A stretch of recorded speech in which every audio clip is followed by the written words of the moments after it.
Hydrogen is a little unusual because it has been identified globally as a solution, right? So coming back to this idea that we're not going to be able to electrify everything, it's really unlikely that we're going to get to that.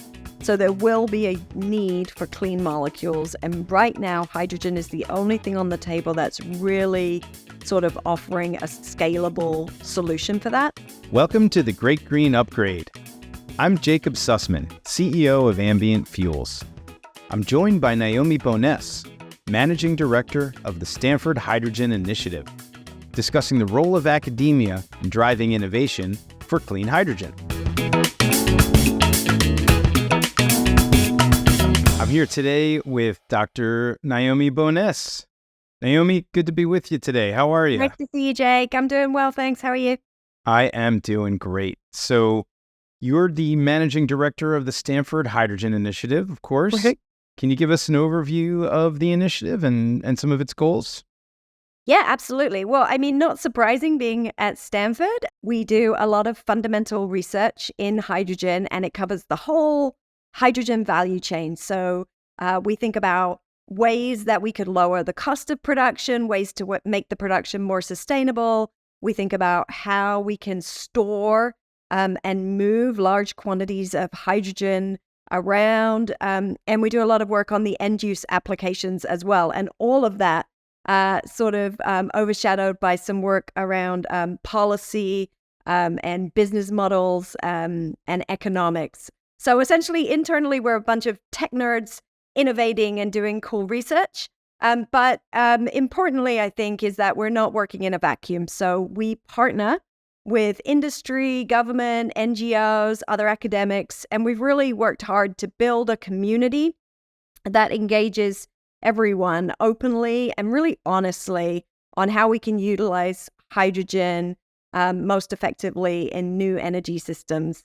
And through our community, we're developing relationships that accelerate the deployment of hydrogen, so getting it from the lab out to commercial uses in a much more rapid time frame than we typically would have done in the past in academia.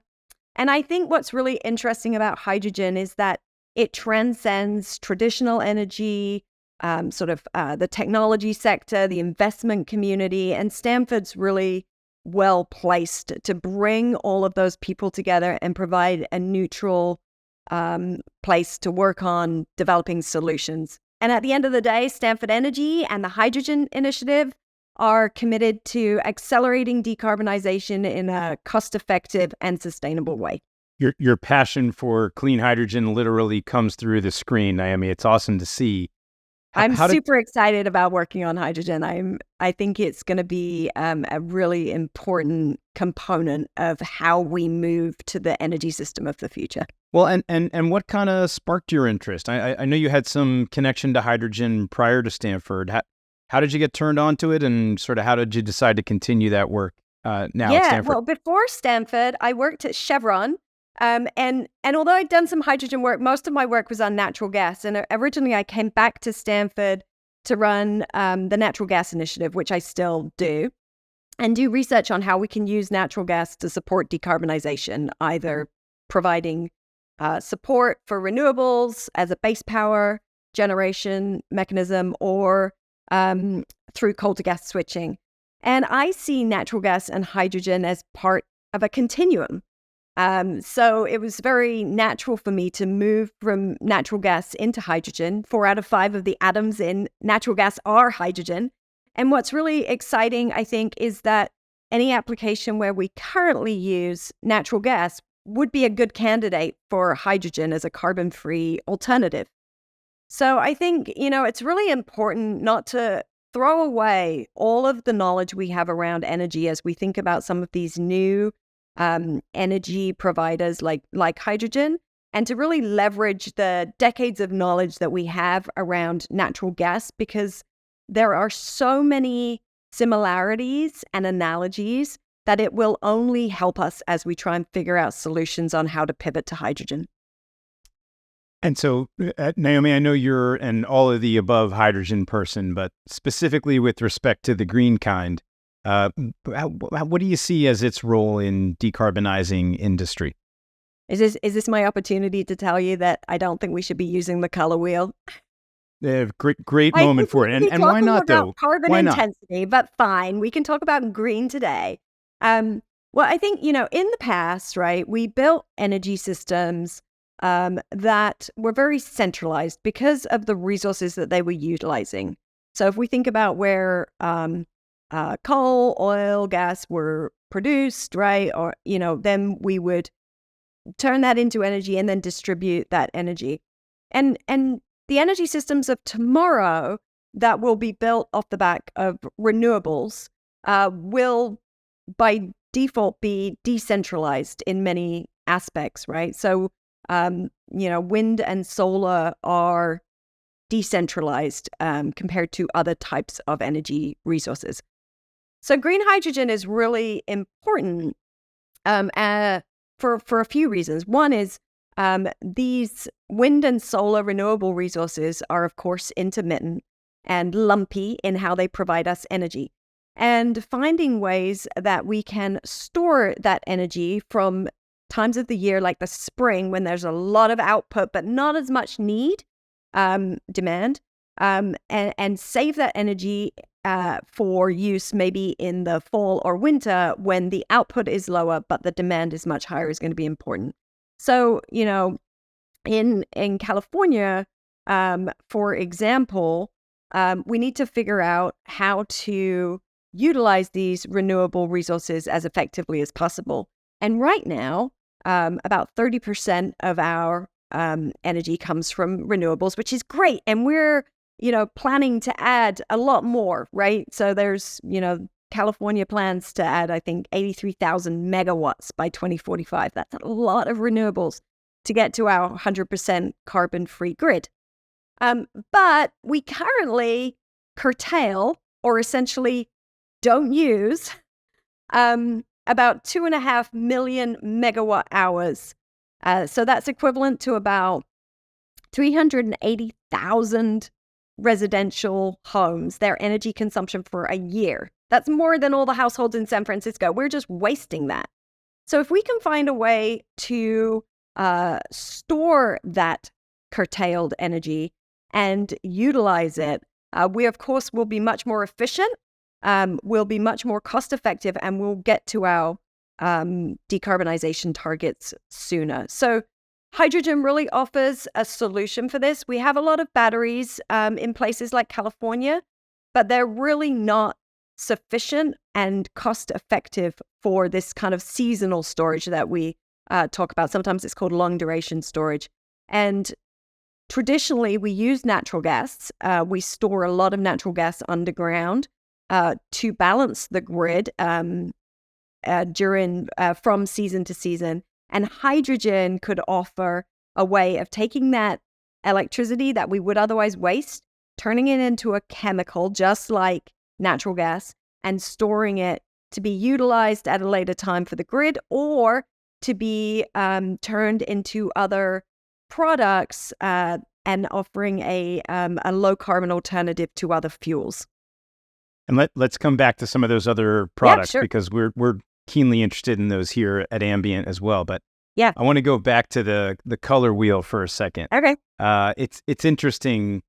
I actually find it useful as a way to quickly communicate the type of hydrogen or the end markets or the products that maybe I'm referring to. But I have heard in a number of discussions sort of an aversion to oversimplifying that way. What's your thought on that? Yeah, well, I think, I get it, right? We're simple creatures and we want to put things in buckets and call it good. But the truth is that, there's many, many different ways to make hydrogen, and they don't all neatly fall into these categories. So what's happening now is that we're just adding more and more colors to the point where even the people working in hydrogen have to be like, wait, white hydrogen? What do you mean by that? Right? We're creating problems for ourselves, I think. And I think, I'm sure we're going to talk about the IRA legislation, it's all based on carbon intensity, which is really the best metric, right? Do we care where it comes from if it has low carbon intensity? I would offer not. I would say, I think we should be focusing on keeping our eye on the ball with regard to the carbon and worrying less about these labels. But that's just a pet peeve. We can move on. I hear you on that, and frankly, I think it also maybe ends up putting people presumably on opposite sides of some debates, like the IRA, who aren't natural enemies or adversaries, but they kind of bucket themselves as such. I mean, it is really interesting that, for things like this whole debate around hourly matching and whatnot for the IRA, we've ended up with the environmental advocates posturing for the same position as the blue hydrogen producers that are making hydrogen from natural gas. Yeah. I mean, that strikes me as odd. Couldn't agree with you more. And as a renewable energy person for the last 25 years, I find myself at odds with people who, have been long time collaborators in that similar regard.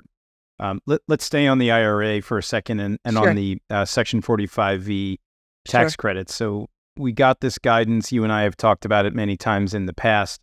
It looks like it's heading in a direction of a near-term, very tight definition, or specifically around temporal matching. So making sure that the hours in which you generate the hydrogen are the same hours in which the wind blows or the sun shines.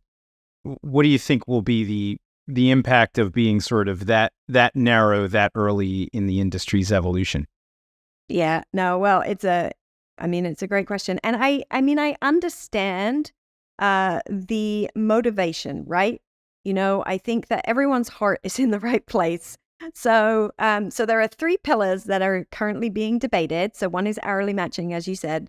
The others are whether or not you should have to add new resources to the existing grid in order to qualify.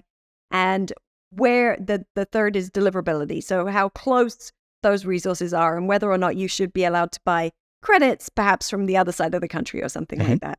But temporal matching is certainly the one that has got the most attention.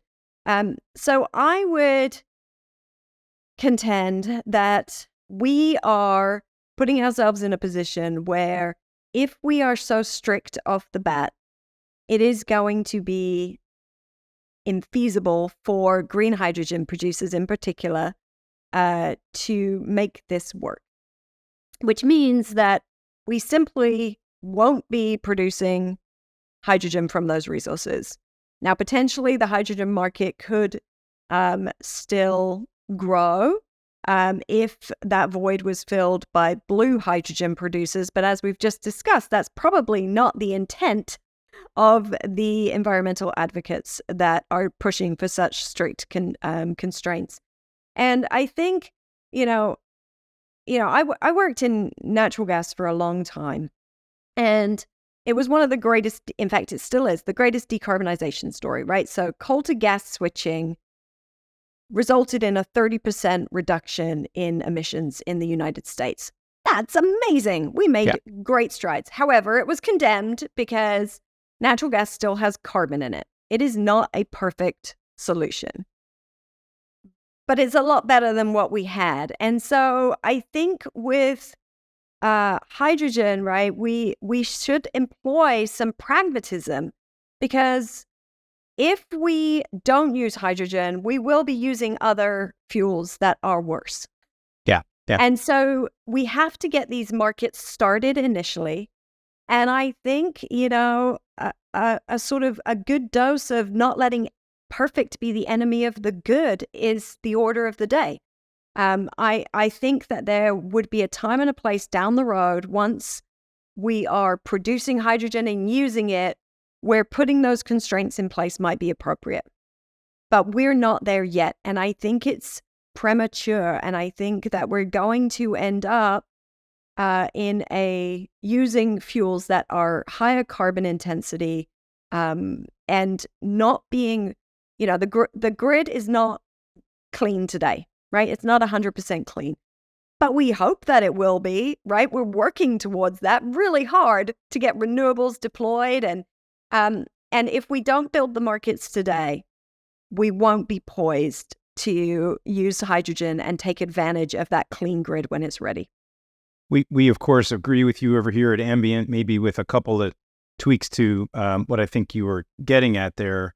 We are seeing a fair amount of demand for green hydrogen in more of the heavy, industrial decarbonization opportunities. So there are certain sectors where you just can only go so far with wind and solar in order to reimagine, say how a manufacturer makes their products. But they have a certain part of their process that just needs a molecule that needs the combustion and the heat. So that's actually been pretty exciting. And then obviously there's some compliance markets around the world that are driving demand, particularly for e-fuels. So call that methanol and SAF. Talk to us a little bit about some of those kind of compliance demand opportunities. It seems like a lot of them are out of Europe. Are you seeing other examples elsewhere in the world? And how are we going to get some of that compliance demand here in the States? Yeah, no, it's a good question. And I just wanted to go back to something you said, Jake, just to be really clear. I mean, I think we're trying to electrify as much as we can, but we will still be in a world that uses molecules. And that is really the promise of hydrogen. So I agree with you completely that, these, particularly for heat and power, where it's such high temperatures that renewables is not going to cut it, that hydrogen is a great alternative there. Yeah, so compliance markets. I mean, Europe, of course, is where almost all of the action is happening. Interestingly, the other big players in hydrogen, so in Asia, are not really focusing on compliance. So, but they have a very different set of issues that they're trying to resolve, right? They have no energy resources and they have to import regardless. So it's a very different situation. I mean, I think here in the States, one thing that I'm really excited about is the DOE has just launched a new initiative on demand-side incentives. Initially, it will be looking at the hubs and figuring out where the biggest disparities are in terms of the pricing, so that they can provide some demand-side incentives to specific companies and opportunities within the hubs. But that should hopefully grow to be more of a comprehensive national strategy. And I mean, I think back to lessons learned, right? So you were, in renewables back in the day.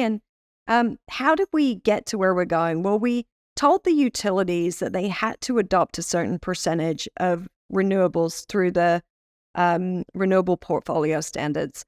And that's exactly what we sort of need for hydrogen. So my hope is that as we look at where our emissions are highest, so transportation, heavy industry, and agriculture, we then say, okay, and what's the disparity between the molecules, the fuels that those sectors are currently using, and getting to something much cleaner with hydrogen or hydrogen derivatives, and then appropriately distributing out the incentives to bring everything up to an even playing field with the incumbents, or I guess lower the price to an even playing field. You get what I'm saying? Well, and I love the RPS analogy that you gave, because what was interesting in wind and solar was we not only had the cost reducer in the form of the investment tax credit or the production tax credit, but we had the demand driver saying to the utilities in the form of the RPS, thou shalt buy a certain amount of this stuff. We've got the cost reducer in clean hydrogen in the form of 45V credits. Don't have quite as strong a demand driver yet. Could things like the low carbon fuel standard that you have there in California, that's now migrated up to Oregon and Washington as well, could sort of a proliferation of those CFSs around the country serve as that demand driver potentially? Yeah, no, I think that's exactly right. I mean, as you rightly said, I mean, California sort of spurred the original hydrogen economy, right? But it wasn't intentional. It was technology agnostic. So I really think, in general, and I really try hard not to stray outside of my technology world into the policy world, but it keeps happening. But I think policies should be technology agnostic. They should look at what the issue on the table is. So in this case for LCFS, they said, okay, transportation emissions are a real issue in California, and we need to resolve that. And they put in place incentives and said to the markets, go figure it out. Here's some incentives. We want low carbon fuels as alternatives. And it worked, right? And so I think, why we don't have a national low carbon fuel standard is beyond me. I'm like, we have demonstrated actually, I'm not sure when LCFS was first implemented, but it's been a really long time, and it's brought our emissions down significantly. I think that those kinds of sector targets work really well. And now what we're seeing in California is we have mandates around vehicles. So by 2035, you're going to have to purchase a zero emissions vehicle if you want a new car or a truck. And that's creating a lot of stimulus in the markets too, right? Because so I think there's plenty of different ways that we could go about this, but I do think like targeting the key sectors where we want to reduce emissions is the way to do it. And I personally, like the idea of being technology agnostic in how we reach those goals. You're guiding us toward a general discussion about is the government doing enough, or is there more that the government should be doing in order to stand up some of these sectors? I think about the federal government first. You've got $8 billion in hydrogen hubs and the demand initiative that you mentioned earlier. $3 billion or so out of the loan programs office has already been approved, out of the DOE. Over to the private sector, you've got project like the Delta Utah ACES project that your alma mater is now developing. So there's probably already more than 10 or 15 billion dollars that has been approved, announced, and capital moving into the sector. Is that enough? Is there more that the federal government should be doing? Are there things that state and local government should be doing to help really kind of drive green hydrogen and clean hydrogen forward? Yeah, no, I think it's a really good question. Well, I think first to say hydrogen is a little unusual because it has been identified globally as a solution, right? So coming back to this idea that we're not going to be able to electrify everything, it's really unlikely that we're going to get to that. So there will be a need for clean molecules. And right now, hydrogen is the only thing on the table that's really sort of offering a scalable solution for that. So I think the government putting money into building infrastructure is really important, right? And I think the hubs are a brilliant idea because we create hubs and then we can link them together. And it creates sort of manageable infrastructure networks that I think, if we just kind of let the free markets evolve, that kind of infrastructure is overwhelming, right? We can't get anything permitted, but that's a story for another day. So I think the federal government is doing a really good job, but that's not the whole story, right? So coming back to LCFS, there is a role for states for sure, putting in mandates and policies on the decarbonization issues that they see as being important. Whether or not they target hydrogen, I think, has to do with their state strategy. But certainly that's important. But I also think, there is a role for cities and municipalities to also provide incentives to increase adoption. So, it's in everyone's best interests, right, to have clean air to breathe, live in a world where we're using decarbonized energy. And that it comes all the way down. Yeah. So the federal government, I think, is doing a pretty good job of setting direction. I really like the national strategy we have, but it has to be supported by the individual states and below that by cities and municipalities. Yeah. All right. Well, let's pivot over to a topic I think you'll enjoy. Let's geek out on the tech a little bit for a second here. So some of the applications that you're most excited about on the technology side, and then how they'll get used and applied to sort of carry out all this great decarbonization effort. Could be green hydrogen specifically, or could be derivative products. But what do you like that you've seen recently? Yeah, I'll start with green hydrogen for sure. I mean, I think one of the things that I'm pretty focused on is when we make green hydrogen, we use electrolyzers, as you know. And there's a few different flavors, right, of how we split water using electrolyzers. But the most common, the protein exchange membrane PEM electrolyzers, they're in an acidic environment. So they have very fancy jewelry box metals within them that to withstand the corrosion. And one of those metals that is commonly used is iridium. And if we ramp hydrogen the way that we see the projections going, there is going to be a shortage, I think, of iridium, and it's going to create bottlenecks and slow us down. So I'm really excited about some other types of electrolyzers that we're working on at Stanford and other people are working on around the world. One is an anion exchange membrane electrolyzer. It ramps up and down like a PEM, but it doesn't have expensive materials. So not only do we sort of solve the sustainability issue, but we also lower the cost of producing them. And then there's solid oxide electrolyzers. So I think there's some really exciting innovations happening within the electrolyzer space. And a lot of that has been spurred by the incentives that we're seeing from the IRA. Yeah. Now, what if I make the question a little more challenging and say, sure, technology that's kind of newly arrived on the scene, but that you could see a big bank financing sometime in the next few years?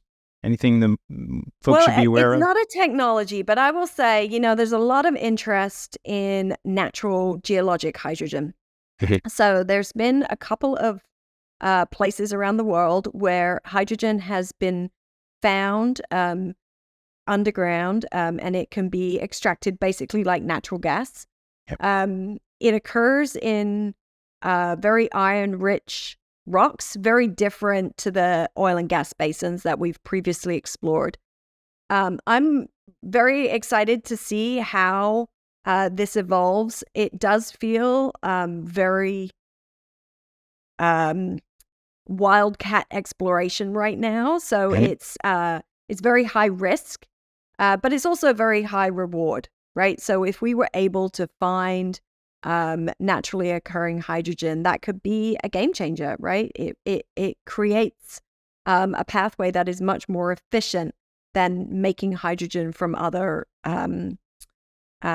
energy resources. Yeah. So I think that for me is like, something that's really new and we just don't know. So it's kind of fun to explore, but it's definitely fundamental research at this point, I would say. Yeah. Worth tracking for sure. Maybe as we start to close out here, we can kind of move from the high level and some of the future cases and the theoretical down to the practical today. So there's relatively few green hydrogen or even clean hydrogen installations that are commercial and operating today. But of the few that we have seen, what are a couple of your favorites? What are some case studies you would point folks to?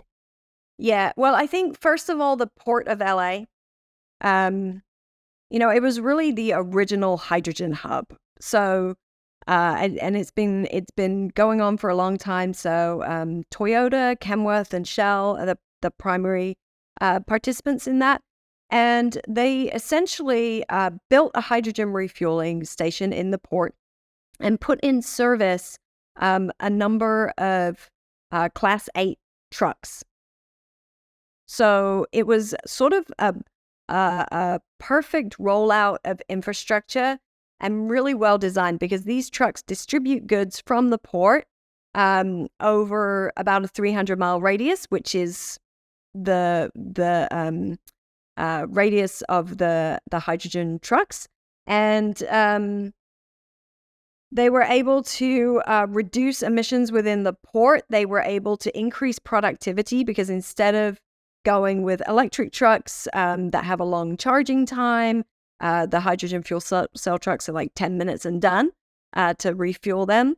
And they have put in place a lot of hydrogen port equipment. So it runs on hydrogen as well. So it's all kind of like a self-contained mini hub that I think is going to be, it'll be part of the California Hydrogen Hub. It'll grow and we'll leverage that. But it's also kind of a blueprint for how to do this and how to think about building out infrastructure. Well, that's an exciting one, and I can't wait to see it next time I'm in Southern California. Maybe we can go have a taco and check it out together. Yeah, the Stanford Hydrogen Student Club is going on a field trip there shortly. Nice. Cool.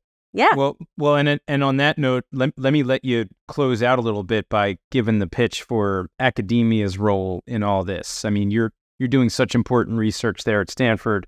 There's a lot of other great academic work being done in the sector, but what role do you see that research playing kind of in the overall build out of these sectors? Well, I think, the place that research has the biggest bang for its buck is really in strategy development, right? So, we have to sort of design it from the ground up. And that really is a research endeavor. I think within hydrogen, there are so many technology, policy, business innovations that are needed. We're trying to imagine something that has never existed before. And we need to be, thinking about it in a really creative, out of the box kind of a way. And that's what academia is all about, right? So we want to, have original thoughts and come up with new ways to think about these things. I think, there are some serious technology challenges that we have to resolve. And so I'm really excited about the work that we're doing. And I think, academia in general, and Stanford certainly, has really evolved such that we're not the ivory tower doing research that, writing boring papers that nobody will read. We are partnering actively with industry. We're listening to where the sticky wickets are and figuring out innovative solutions so that we can get there quicker. Nice. Naomi, if folks who are listening would like to learn more about your work and more of what's happening at Stanford through the hydrogen or the natural gas initiative, where should they go? How can they track you down? The easiest thing to do is just go to energy.stanford.edu, which is our overarching website for everything energy at Stanford. And from there, you'll be able to find us pretty easily. Excellent. Well, Naomi, this has been great. We really appreciate you sharing your insights here on the Great Green Upgrade. And I think we will probably call it a wrap, but please keep doing all the great work you and your students are doing there at Stanford to help drive this industry forward. And we'll look forward to seeing what the next great innovation is off your campus. Thank you so much, Jake. This was fun. All right. Thanks. Bye. For more episodes, go to ambientfuels.com. Also, follow us on LinkedIn for more green hydrogen news. Thanks for listening, and see you next time.